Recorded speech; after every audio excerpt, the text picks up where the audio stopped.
2 power X into 3 power X equal to 36 பவரில் X plus 3 இருக்குது. So இது சம்பளம் நம்ம எக்ஸோட வேல்யூ தான் கேட்டிருக்காங்க. ஸோ எப்படி சால்வ் பண்ணலாம்னு பார்க்கலாம். ஸோ இப்போ இங்கே ரெண்டுலேயும் மேலே எக்ஸ் இருக்காது அடுக்கில். ஸோ கீழே இருக்க 2 நம்பர் நம்ம பெருக்கிக்கலாம். ஸோ 3 இன்ட்டு 2 6, அப்போ 6 பவர் எக்ஸ்னு வந்துடும் சால்வ் பண்ணால். இப்போ இதை பாருங்கள் 36 நம்ம 36 ஆரோட ஸ்கொயராக மாற்றலாம். ஸோ இப்போ 6 ஸ்கொயராக மாற்றினா 6 பவர் 2. இப்போ ஆல்ரெடி எக்ஸ் ப்ளஸ் 3 இருக்குது. So 2 into X plus 3. இப்போ அடியில் நமக்கு சேமாக வந்துடுச்சு 6 6.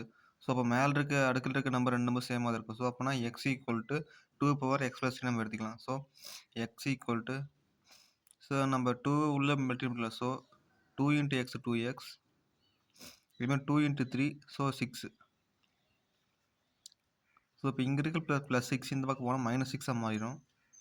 ஸோ இங்கே இருக்க எக்ஸ் இந்த பக்கம் வந்தால் -6ஆக மாறிடும். அப்போ 2x இந்த எக்ஸ் இந்த பக்கம் வந்துடும். ஸோ -6ஆக மாறிடும். ஸோ 2x - x வந்து எக்ஸ். ஸோ எக்ஸ் ஈக்குவல் -6 தான் ஆன்சர்.